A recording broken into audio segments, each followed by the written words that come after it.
biggest name of your time. You fought in all the big venues around the country, fought all the top fighters. This place was not around at that time.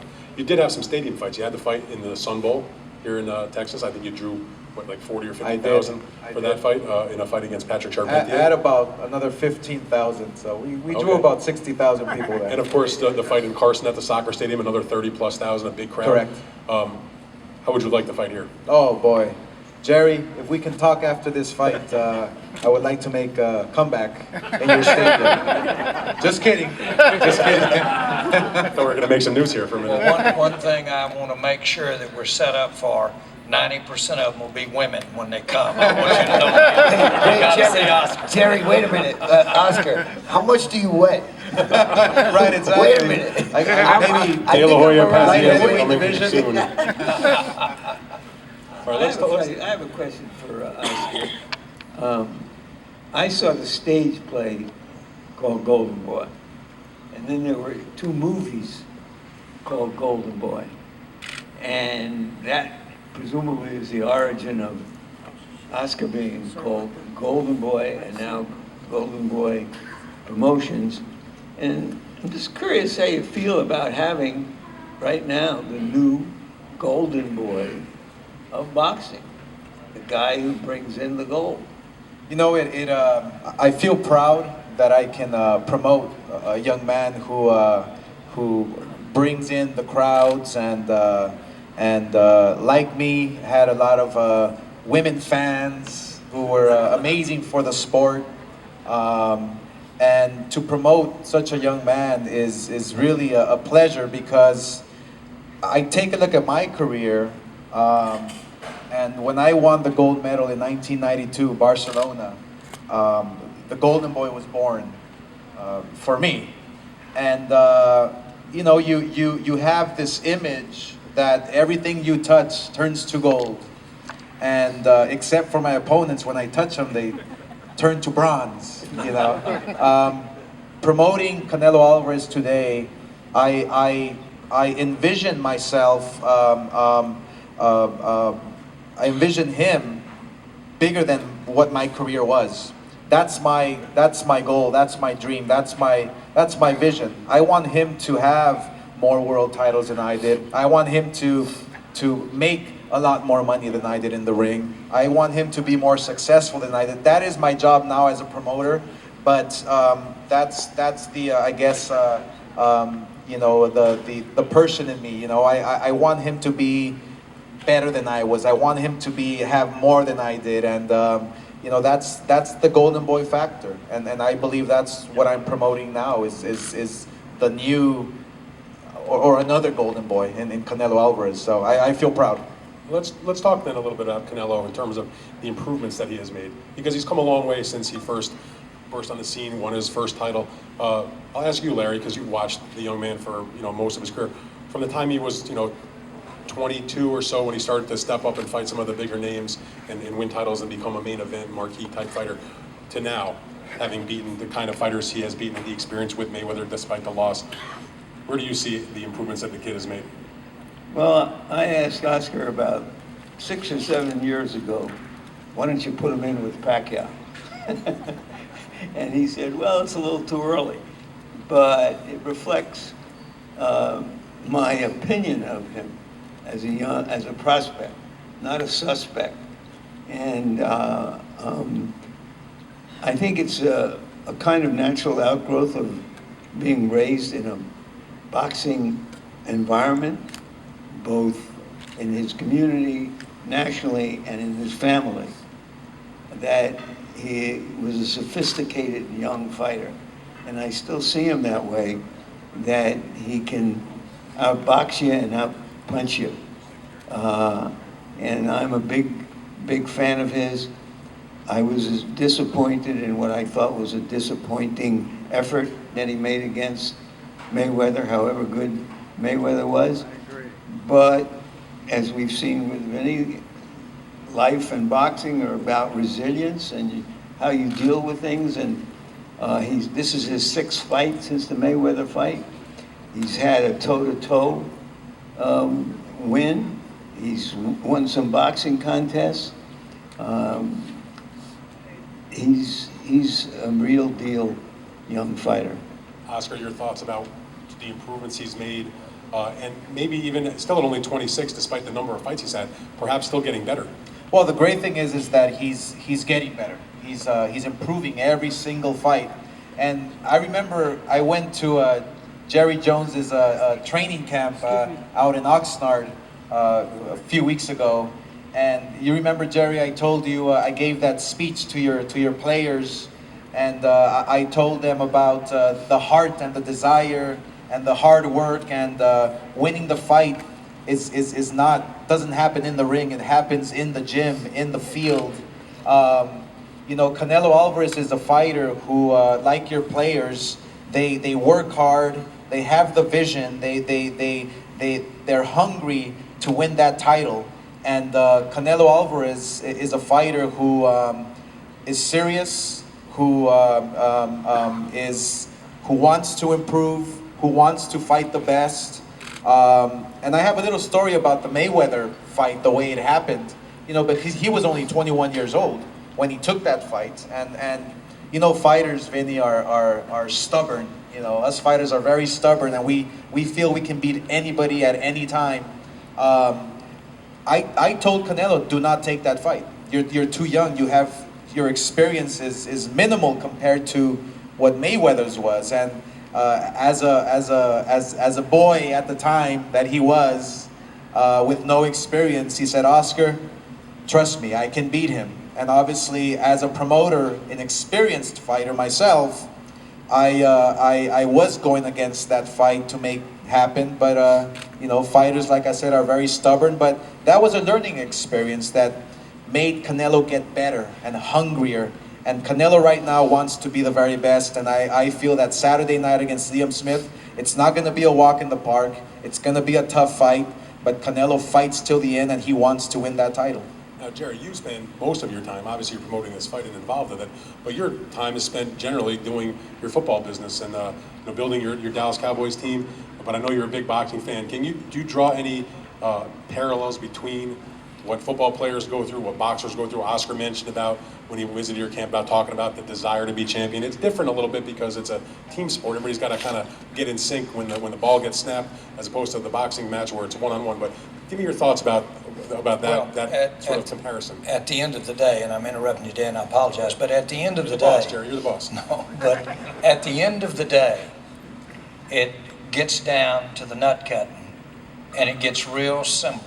Whether it's in the highly competitive world of business, it's not that physical most of the time, but whether it is in the football or whether it is in boxing, it gets down to will. And Oscar said something else that day to our team that I don't know about the team, but it made old Jerry's spine shiver. And he told our team, I told you I was going to get emotional here, but he told our team, they were hanging on every word. And there was almost 90 of them sitting around, gathered around him. And he said, I love to get hit. I couldn't be what I wanted to be until I got hit. But if I hadn't have put it in the gym, if I hadn't have put it in the practice field, after I got hit, I would have had nothing to come back with. But because I put it in there, then I had something to come back with that inspiration of getting hit. I'm telling you, that dropped our jaws right there with it. And maybe it'll help us against Redskins up here this week. But yes, there is a huge similarity between calling on it, the will, the work ethic. I don't know how you see that. Oscar said he saw it real early in Canelo. He saw that. But I don't know how you see it. It's almost like going in a school and going in a business school and picking out who's going to be the one to be the millionaire. It's hard to see what's deep down in that heart, that hunger, will they bite? If they'll bite as a pup, they'll usually bite as a dog. They usually will. Will they have that, some of that intangible, much less the skill level, which more often than not They've got some foibles in that area, and they have to overcome some of that. But it's that deep inside will that makes you have it. And so, oh yes, there's great analogies. It is always there. My interest in fighting, my interest in boxing, certainly all the way through correlated with my participation interest in football. Well, we know that, Vinny Paz, for example, was a good amateur coming up through the ranks. Oscar, of course, was a gold medalist. Larry covered boxing for many years before he even started to call boxing on HBO. But my question for you, tell the folks a little bit about just your background in terms of becoming a fan and how you got to the point where you were going to be involved in it more than just as a spectator. Well, I had great coaching as a child, as a kid. I had a mom and daddy that were entrepreneurs. They owed more than they could pay back. They were all the times figuring, finagling, but more important than everything, they were all the time working. And my little old ears were listening around that kitchen table. Also had some great coaching in life at a boys club. And that boys club was the center of my community's activity. And that boys club particularly really focused on fighting and boxing. And they had Sonny Ingram of that part of the world. They had a lot of people that were accomplished in Golden Gloves and what have you. And every kid from 8 to 18 was into being in some form or other of boxing. If the glove was as big as his head, he was into it. And that's where it came from, and that's where the interest came from.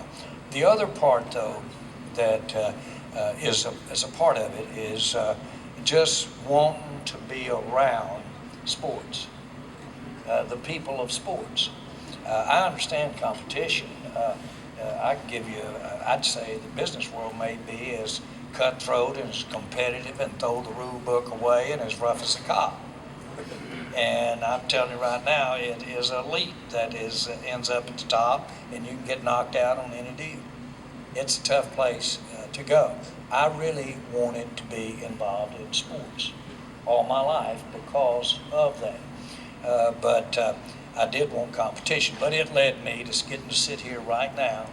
But it also led me to being at ringside with Oscar tomorrow night, watching Canelo, Liam, watching them, and jumping out here, and hours later, sitting up there in my team meeting at about 8 in the morning before we play the Redskins. Now that, I think I've died and gone to heaven. Now, one thing about the fight that's coming up is Canelo had won the middleweight title, defended it, just about a pound or so over the weight limit. And I want to ask Oscar about that. He gave up that title. He's coming down to 154, even if it's only a pound or so, to challenge Liam Smith for his world title. And what I'm interested to know is, why did you make that decision, or with Canelo and his team, to pursue the lower weight? And I have to ask you about the Triple G factor. That's the fight that you all said you wanted to do after he beat Amir Khan. We didn't get it, so I just give you the chance to sort of tell us what happened. Yes, and Vinny Pazienza understands this as well. And after I explain it, people will understand. Because I know Jerry wanted that fight here. Canelo Alvarez is a 154 pounder.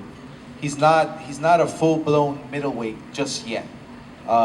As a promoter, as a fighter in Canelo, we decided, look, go back down 1 pound, because when he fought for the middleweight title, he didn't fight for the belt. He wanted to fight Miguel Cotto. He wanted to have a legendary name under his belt, in his resume, so he can say, I beat a legend in Miguel Cotto. It so happened that he had a middleweight title. Miguel Cotto wanted to fight at 155. And as you know, Vinny, I mean, when you're middleweight, you fight at 160. That's the bottom line. There's no catch weights. Back in the day when we fought, there was no catch weights whatsoever. I had the pleasure of fighting my partner Bernard Hopkins at 160, and when I met him in the center of the ring, there was a catch weight for that. When I met him in the center of the ring, I said to myself, "Oh boy, what did I get myself into right here?" And it was a tough fight. But Canelo, we decided, let's go back down to 154. It's 1 pound. Capture a world title there. Fight the toughest competitor at 154 in Liam Smith. Stage it in the biggest stadium in the world, the best stadium in the world, and we'll make it an event, and we'll make it a real fight. And that's what we're gonna have tomorrow, is a real fight. And I understand everything you're saying. Do you at all regret then the thought that came after the Khan fight, where you and Canelo in the boxing ring after the fight invited Gennady Golovkin into the ring and made it sound, both in the ring and at the press conference, that that was next, to the point where I read articles in the Dallas newspaper where they talked about preparing this stadium for the possibility of you hosting that fight instead of the fight that we're going to get. We're going to get the fight Saturday, but maybe that would have been the fight. Do you regret making it sound like that was the fight that was next? Well, I never said Jerry Jones is not going to get the Triple G fight with Canelo, so don't. No, I just mean for the fight that's A taking fight place like- Saturday. Oh yes, well, Jerry Jones deserves the very best in his stadium, and Saturday night he's getting the very best in Canelo tomorrow night. It looked like he was, like you said, he went down to 154. He had to strip down to make the weight today. In your career, you tried to go down when you fought Pacquiao, and that was more than 1 pound. But how difficult? And I want to ask you about that also, because we talked a little bit about your struggles in your career of making weight. I'll start with Oscar. It sounds like, oh, it's only 1 pound to the average person, but sometimes that can be an awful lot for a boxer. It is an awful lot. You have to work hard and drain your body to make the weight. But one thing about Canelo is that he is a natural 154 pounder. He made the weight with no problem. He actually ate in the morning and had a nice meal and made the weight. So I feel that Canelo is going to be nice and strong, and we're going to see a terrific fight. And Liam Smith is going to keep coming forward. He does not know how to take a step going back. It's a real fight. Dan, I'm going to interrupt you a second, but this applies to Oscar. You guys need to know this. There's 5 things that make a great salesman. 1, ask for the money. I forgot the other 4. That's our business lesson. He just gave us a free business lesson. Let me write that one down, Jerry. There's an interesting vibe about this fight because Liam Smith is basically unknown in America. He's never fought outside of Great Britain, and we still think of Great Britain producing good opponents, but not champions. Well, they've revived boxing in Great Britain after many, many decades of being down. They're up. And so we saw Frampton in a terrific fight a few weeks ago, probably unknown in America also. So they're on a run, and there's an excitement quotient there. And the vibe I was talking about is that people inside of boxing, even though he's beaten unknowns, more unknowns than he is, they look at him, they watch him, and they think, this kid's a fighter. He's better than an unknown is supposed to be. From my point, the only known is, I've never before seen a red-headed Mexican fight a gray-headed Brit. That's funny. Before we get a little further, Jerry Jones has to leave right now. We really appreciate you joining us for this chat today. We're going to have Bernard Hopkins take Jerry Jones's place. Right, Dan, let me Thank just you very say much. this. But anything you want to say? Yeah, one of the things that is exciting for me is that boxing, to me, a chance to take our stadium, a chance to take the Dallas Cowboys, any interest in visibility, especially we have for our great, serious Hispanic, Mexican, Vaqueros to Dallas fans. To take that and team it up with this quality, Oscar, to take it out with the promotion, to take it and put it up with this fight. And if you will, say to everybody that's willing to have some interest, and if more so, hey, look at what boxing can bring. Look at the competitiveness, have it there. Then to me, that is a privilege. That's a real privilege, and I unabashedly want to take every advantage, everything we can do to get visibility